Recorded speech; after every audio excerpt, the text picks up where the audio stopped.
এই দেখেন আমার গায়ের লোম কিন্তু একদম দাঁড়িয়ে গেছে। এই রকম একটা রহস্যজনক একটা ঘটনা। আমি আসলে কি করব এখানে, আমি কিছু বুঝতে পারতেছি না যে আসলে আমার এখানে কি করা উচিত। এখানে এত সুন্দর একটা গন্ধ বের হচ্ছিল, ফুলের গন্ধ, যে গন্ধে কিন্তু কিছুক্ষণের মধ্যে আমি মাতোয়ারা হয়ে যাই। ভিউয়ার্স দেখেন, এই কিছুক্ষণের মধ্যেই আমার সাথে একটা কি যে একটা ঠাকুরের যে অঘটন হোক আর ঘটনই হোক, এটা কিন্তু আমার সঙ্গে এখনই ঘটে গেল। আমি যখন এখানে এসে ভিডিও করতেছিলাম, এই যে ভিতরে একটু পবিত্র একটু দেখাতো, এই যে ভিতরে দেখেন যেখানে ঠাকুরের কিন্তু মূর্তি রয়েছে, গোপালের কিন্তু মূর্তি রয়েছে। আমি যখন ওই মূর্তিগুলো ক্যামেরা এখানে পা না দিয়ে, এই যে ক্যামেরাটা যেটা রয়েছে, ক্যামেরার যে হ্যান্ডেল, এই হাতলটা আমি বের করে দিয়ে কিন্তু আমি যখন এই ভিডিও নিচ্ছিলাম, ভিডিও যখন ধারণ করতেছিলাম, তখন কিন্তু এখানে হঠাৎ করে দেখেন আমি কিন্তু এই সারাদিন কিন্তু রোদে বাইরে কিন্তু ঘুরতেছি। আমি সকালে সেই সেন্ট দিয়ে আসছি গায়ে, এখন পর্যন্ত আমার সেই গায়ে কোনো সেন্টের গন্ধ আছে কিনা আমারই মনে নাই। কিন্তু এখানে যখন আসছিলাম এই কিছুক্ষণ আগে, এটা এর আগে কিন্তু আমার জীবনে কখনোই ঘটেনি, এটা এই মুহূর্তে আমার সাথে ঘটে গেল।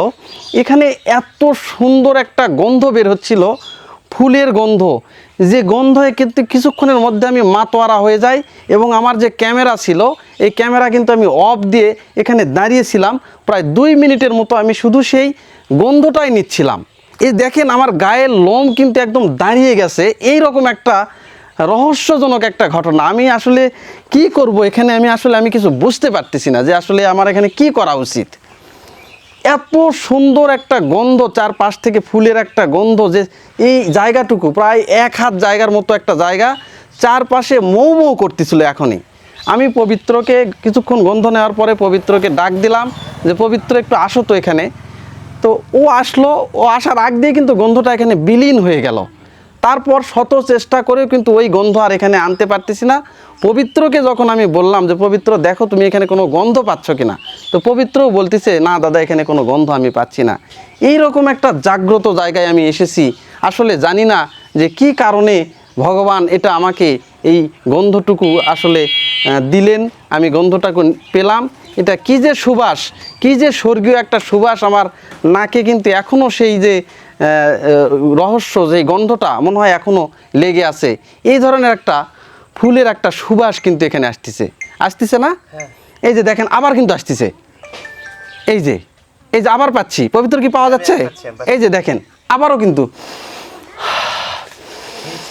এই যে দেখেন আবারও একটা ফুলের কিন্তু সুবাস কিছুক্ষণের মধ্যে চলে আসলো।